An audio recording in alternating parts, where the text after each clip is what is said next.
All right, Big D, David Adelaide, we meet again. How you doing? Good, I'm good. How are you? I'm good. Happy birthday for the other week. Thank you. Getting old, innit? 24 now, huh? Yeah. 24, 20. It doesn't even sound right saying it, but yeah, 24 now.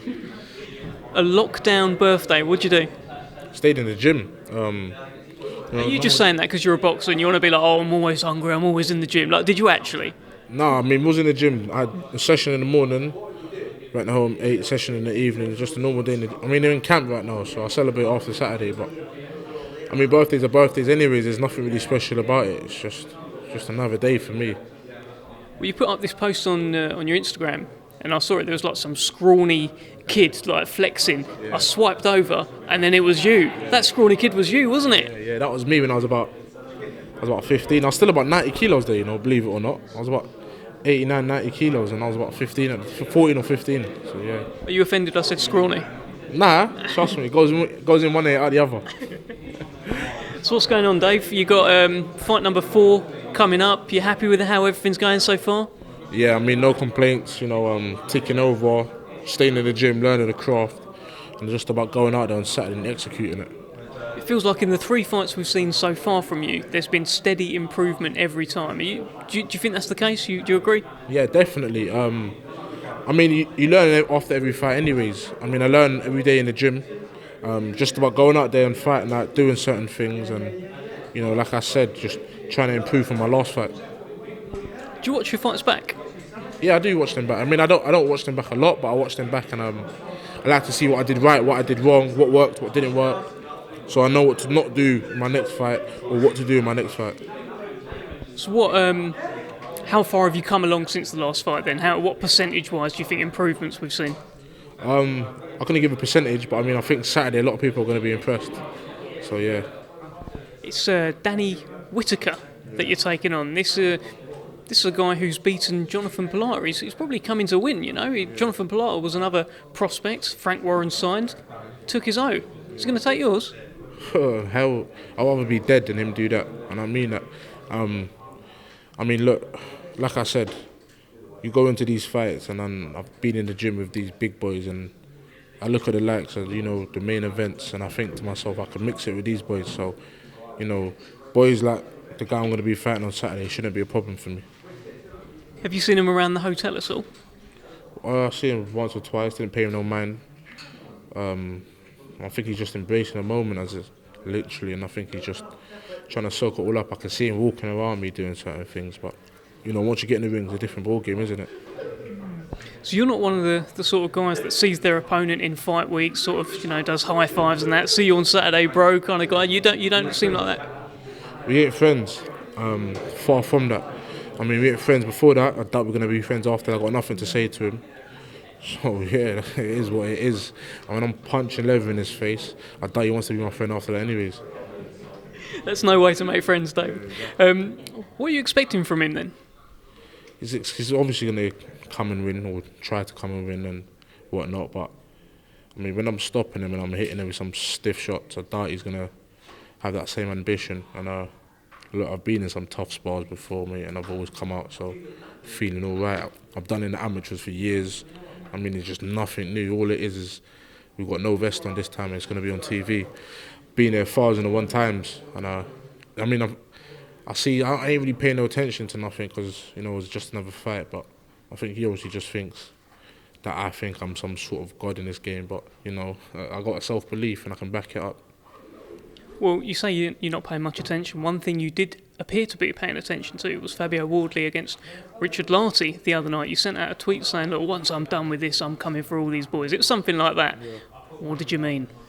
Look, I didn't even give these boys no time of the day, man. But look, when the time's right and I get given certain opportunities, I'm never going to say no to them because I do believe in myself and I actually think I can do it. So if them belts become vacant or if them fights get made between me and them, I'll definitely be taking it.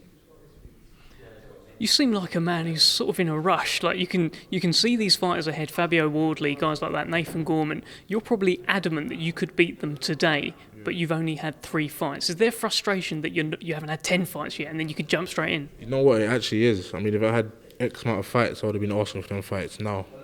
But But, you know, like I said, you got people around you, you got coaches, managers, promoters that make the decisions. So I think for me, it's about learning my craft a bit more under them lights, because nothing beats experience. And when the time's right, taking these fights. You're seeing these posters behind you, Dubois, Joyce, huge monster fight week. Are you looking at this thinking that'll be me very soon? Definitely, you know, if I stay tunnel vision, I keep doing what I'm doing, I know I'll be in for some nights like this and headlining some big shows. But it's all about staying grounded, staying humble, and you can't be God's timing. You know, one thing about me is I wait my turn. I'll let everyone, you know, have their battles, and I'll sit in the back. Like, I'm not in it for none of the fame or nothing like that. I mean, I'm just waiting my turn, and when the time's right, I'll come for what's mine. Well, one thing about you, obviously, you're a hard hitter. You're a great talker. You're also a huge fence sitter. Can you prove me wrong? I'm about to ask you, Big D. What's going on? Dubois, Joyce, who's going to win and how? He said, wow. I don't know who's going to win that. I mean, look, Dubois. Point proven. Yeah, look, no, Dubois bangs hard. Joyce is a unit. It was a real 50-50 fight. Just watching that fight as a fan. I mean, after I knocked this kid out on Saturday, I'll be hanging around to watch the main event. You spent a lot of time with both guys. You sparred both guys. Put it this way: what are Dubois' advantages over Joe Joyce heading into Saturday? Dubois got a good punch. He's got good punch and good punch selection. One thing I give Dubois as well, he's got good balance. He never really seems to fall over his shots. He always seems to stay cool, calm, and collected. And same thing with Joyce. I mean, Joyce has got the strength and he's got the actual aura. I mean, once you're in there with Joyce, you kind of know you're in there with Joyce. And, you know, if you're throwing certain shots and you're seeing that your shots ain't really doing much, then you're going to have to start to go to different sort of plans. So for Dubois, it's just about, does anything else in his arsenal to kind of, you know, bring out if them first plans ain't working. So what's next for you then? You say you're going to knock out this guy. How far away are you from competing with the likes of, you know, your Wardleys, your Gormans? I know you say you want to do it now, but realistically, how many fights away do you think you'll be? I think I've got to build up my resume first, get it to about 10-0, and you know, start to push on from there and start to see, you know, what's available, who's around.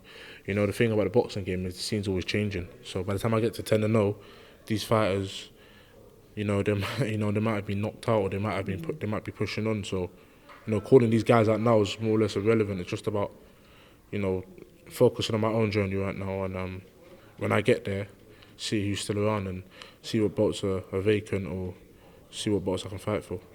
Well, we're looking forward to the next step of your own journey, Saturday night live on BT Sport. Give us your final message then. What's going to happen in there? He's getting knocked out. You know, he ain't got to make this more difficult than what it is, to be fair. He can talk this, he's done that, he's done this before, he's been in there with this person, that person. At the end of the day, it's two men that are going in there to fight. I doubt his balls are as big as mine, and I doubt his punching is as big as mine. So, yeah, he's going to be getting knocked out, put it that way. Good luck. Thank you. I don't even need it, he does. Jeez.